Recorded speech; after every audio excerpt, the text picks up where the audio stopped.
benefactor. La vida del campesino ruso transcurría en los límites de la miseria, cayendo completamente en ella cuando las cosechas eran malas, ya que la parte del león de lo que producía desaparecía de sus manos en forma de impuestos, gravámenes o pago de deudas contraídas con el heredero del antiguo propietario de las tierras que trabajaban. El utillaje agrícola tampoco estimulaba la producción, habida cuenta de que se trabajaba con instrumentos que ya en la Edad Media fueron ampliamente superados por países como Holanda o Inglaterra. Además, cada campesino contaba tan solo con una pequeña cantidad de tierra para cultivar, 6 veces menor a las hectáreas que se consideran adecuadas para garantizar la alimentación básica de una familia media, lo cual les hacía depender extraordinariamente de la comunidad, el MIR.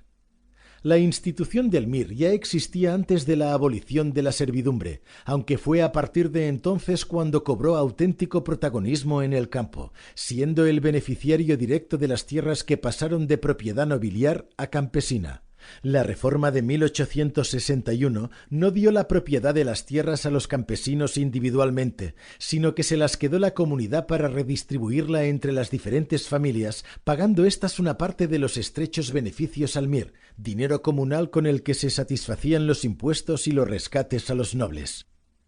El MIR establecía las principales directrices económicas, como los frutos que se iban a cultivar cada temporada o la forma de hacerlo. Recaudaba impuestos, reclutaba a los soldados cuando el gobierno se los reclamaba, deliberaba y autorizaba a los campesinos a la venta de su parcela de tierra y su traslado a las ciudades, etc. Era gobernado por un consejo de ancianos escogidos por los cabezas de familia y seguía una estructura muy conservadora, supeditada totalmente al gobierno.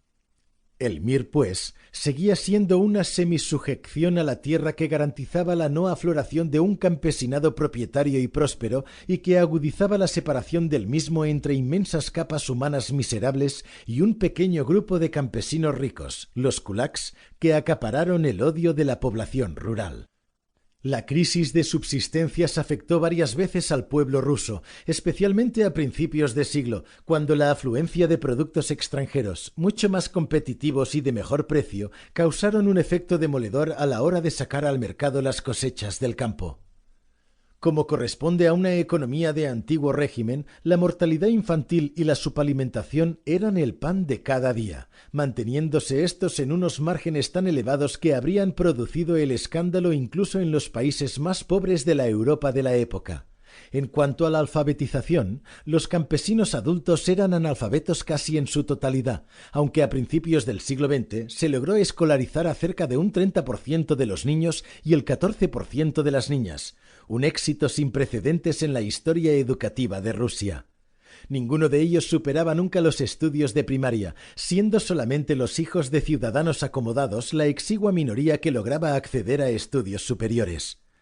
Estos afortunados solamente representaban el 1% de toda la sociedad rusa y fueron el origen de la inteligencia que aceleró dramáticamente el proceso de cambios que derivó en la revolución. La radiografía del ruso medio era la de un campesino pobre y analfabeto que no había salido nunca de su aldea, salvo casos muy excepcionales y a algún poblado limítrofe. Trabajaba con aperos desfasados y estaba profundamente sometido e influenciado por la Iglesia. Sin embargo, los nuevos vientos modernizadores, las nuevas ideas democráticas e incluso socialistas y anarquistas comenzaban a soplar también, al principio con cierta lentitud, pero cada vez con más fuerza entre el campesinado ruso. A principios del siglo XX, la conflictividad rural y los ataques contra explotaciones y terrenos de nobles y kulaks se habían multiplicado exponencialmente. Y si bien las rebeliones campesinas eran una cosa habitual en la vieja Rusia, a principios de siglo se multiplicaron por 4. La efervescencia revolucionaria, el hambre y el enfado de los campesinos por su insostenible situación de miseria eran un peligroso aviso para un zar que seguía dando la espalda a los problemas reales del país, dejando morir literalmente de hambre a sus súbditos mientras él prefería tomar clases de baile protegido por las paredes de su palacio real. La liberación de la servidumbre y la proletarización del campesinado provocaron una gran afluencia de personas de origen rural a las ciudades en busca de la tan ansiada mejora en su nivel de vida. Fueron empleados en la industria que en pocos años había sufrido un enorme proceso de expansión.